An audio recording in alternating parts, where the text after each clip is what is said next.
I will admit that I am slightly more into Twitter than I am to Facebook. That said, I do know my way around Facebook well enough to know about the very popular game on Facebook right now called Mafia Wars.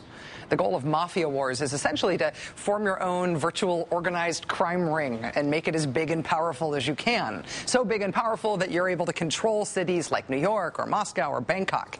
In order to get a big and powerful virtual mob in this game, you need to recruit lots of mobsters to join you. And because you can play this game on Facebook, the way that you grow your mafia is by recruiting friends from within your network to join your gang. The more mafia members you have, the more powerful your mafia, the more levels you're able to advance in the game. You get the idea. Here's the thing, though. Hiring extra mafia members or getting better weapons for those members takes reward points in the game. And you can get those points a few different ways. One is by completing different mafiosa-type jobs in the game. Another way is by actually coughing up some real currency out of your own pocket. And then there's a third way. Advertisers will give you virtual money to spend in Mafia Wars or other games in exchange for stuff like trying their products or clicking through their endless intrusive surveys.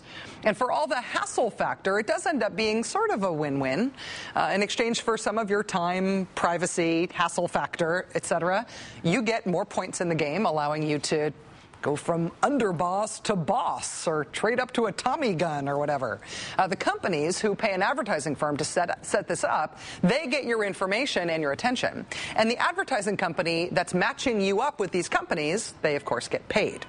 One blunt way to look at this is that gamers are being bribed with things that they want in the online world in order to provide stuff that's valuable in the real world to advertisers or to people who want to stop health reform?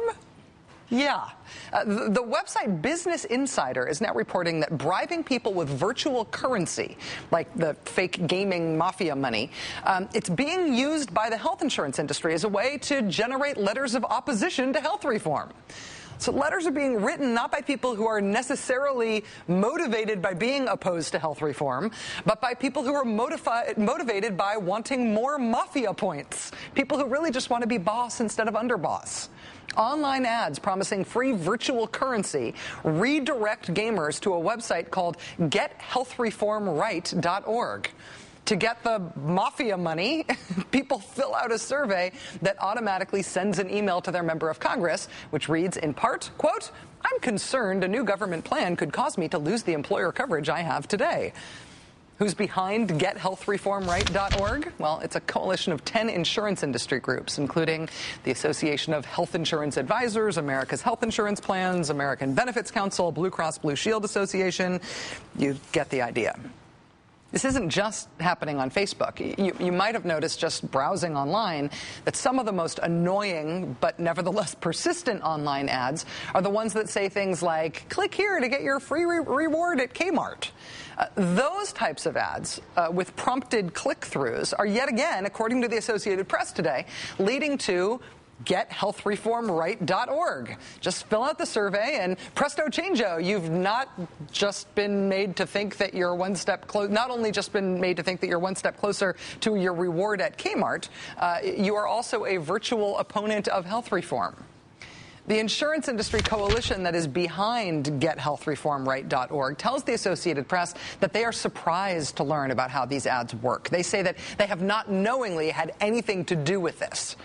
The AP reports today that this may also be happening on the pro-health reform side by the American Medical Association's Patient Action Network. We called the AMA for comment on that today. They told us this was not something they bought and paid for. They said, quote, "The AMA has strict guidelines that prohibit providing incentives of any kind in exchange for someone taking action, such as sending a letter to Congress." As members of Congress try to get health reform done by Christmas, coming up soon, they're, of course, trying to take the temperature of the public about all of the various issues up for debate. How much of what they're actually hearing from constituents is real, and how much it is the result of these online read the fine print borderline scams, we do not know. The Health Insurance Coalition, for its part, says it has sent Congress nearly 2 million anti-health reform letters and emails just since the summer. That works out to roughly 4,600 emails and letters for every single member of Congress and senator. 2 million letters and emails. And nobody can say how many of those were from people who just thought they were getting coupons to Kmart or who no longer wanted to be a lowly street thug in Mafia Wars. Joining us now is Dan Porter. He is CEO of the online gaming website OMG Pop. He's been sort of the whistleblower on this latest fake grassroots health reform scandal. Dan, thanks very much for coming on the show. My pleasure.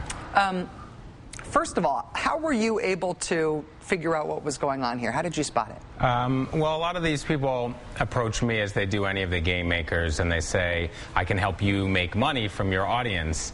And for the audience that doesn't want to pay with a credit card, they, as you mentioned, have their attention and their time and their personal information they want to sell.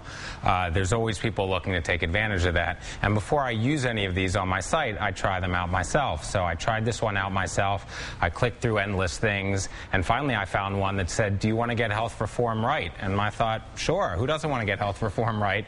And I'll click that, and then I'll get my so-called rewards. But when I started to look at the fine print and then take the URL and type it in and do some more research, it seemed a little more nefarious to me. And the more I kind of researched around, the deeper I found them kind of embedded into all of these different spammy, scammy type of things. And as such, I kind of started talking about it. Well, in the reporting that has followed your spotting this, no one's owned up to actually arranging this. Nobody's owned up to being the person who connected this coalition to these consumers, and certainly the coalition is not owning up to wanting to do this at all. Is it possible that this is happening without their knowledge? I think it's only possible in the sense that you're the coalition and you pay some middleman to go out and get you emails. You might pay a penny an email, and you say, look, I don't need to know exactly how it happens, but they didn't go to a Madison Avenue middleman to kind of buy upfront TV and banner ads. They went to kind of one of the underbelly of the web type middleman, and that person put it all over the place, and all that person did was take their penny or two per email and share it along the path with everybody else. So you're saying that there are, forgive the phrase, unskeevy ways to approach this, essentially the same group of people, unskeevy ways to approach people who might have the same incentives driving them online or might be interested in the same things online, but it wouldn't be through some shady middleman that nobody can identify and everybody disowns. Yeah, I mean, if they just said, hey, who wants to send a letter to their congressman, nobody would click through. So they've got to kind of bribe you with this Kmart and bribe you with this other type of stuff in the games, and people want stuff, so they do it. If you were the health insurance industry and you had this goal of sending a ton of letters to Congress, 2 million letters and emails they say they've generated to Congress, how would you do it online? Well, I mean, you think about it, if I paid a penny per each of those, that's, 20 grand for 2 million. That's not that bad. I could probably send 10 million in the same type of way, because there are infinite number of people online who want something, who will do anything that doesn't involve a credit card to get it. So for them, it was actually probably pretty cheap. I'm guessing a penny. Even at 2 pennies, it was pretty cheap. And you just kind of proliferate in search results, in email, and all those types of things. Provided that you don't care about A, your reputation, B, being accountable for what you do, or C, making sure that the communications you are providing to Congress actually have anything to do with the wishes of the people who are sending those wishes. Exactly. And, the health insurance companies and the people who lobby this, they don't really care, probably understand how all this stuff works online. They just know they're going to get a lot of emails. I care. And you do too. And thank you for blowing the whistle on it and for talking us through it tonight, Dan. I really appreciate it. My pleasure. Dan Porter is the CEO of a company called OMG Pop.